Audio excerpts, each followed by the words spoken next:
Because what's really happened is it's exactly the same bench of the Supreme Court. At one end, the same bench has given relief to both Professor Shah by giving him interim bail, and on the other hand, to the Tribal Affairs Minister as well, by staying his arrest, giving him relief from arrest. On the other hand, while the same bench has gagged Professor Khan, has not passed any corresponding order of the same kind for the Tribal Affairs Minister.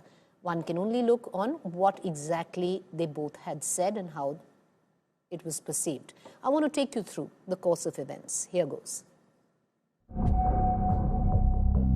Two social media posts landed Ashoka University professor Ali Khan Mahmoodabad in jail, facing charges of sedition, outraging modesty of women by allegedly attacking the two officers, the faces of Operation Sindoor. What resulted was a nationwide debate.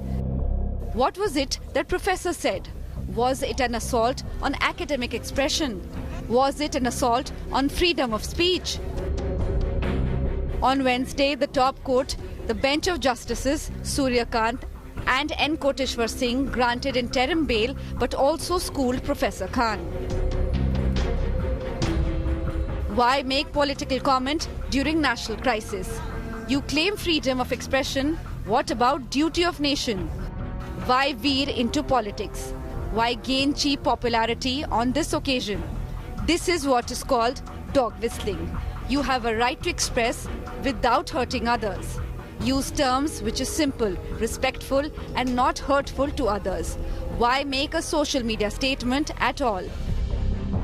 The Supreme Court in its order did grant interim bail, but also said Supreme Court gagged Professor Khan to not post or write on the issue.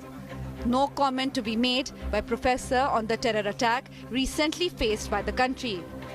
Haryana to set up 3-member SIT.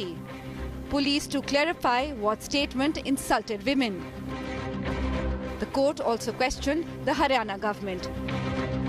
Where is the statement in the post which insulted women officers? The government lawyer did not have any answers and asked for time. The same bench on Monday had passed an order in the case of MP Minister Vijay Shah, who communally charged public speech was criticized heavily. The same bench had directed the Madhya Pradesh police to set up an SIT to investigate the case against the Tribal Affairs Minister of Madhya Pradesh, but did not pass any gag order like with Professor Khan. Professor Mahmoodabad will likely to be released from jail late Thursday, and the court will take up his plea against the FIR now on Friday. In the meantime, the Haryana police have questioned foreign travel by the Oxford-educated professor and asked for his bank details and passport.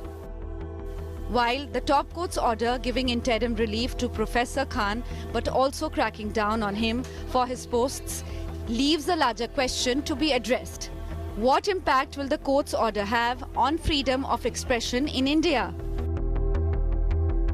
Bureau Report, India Today.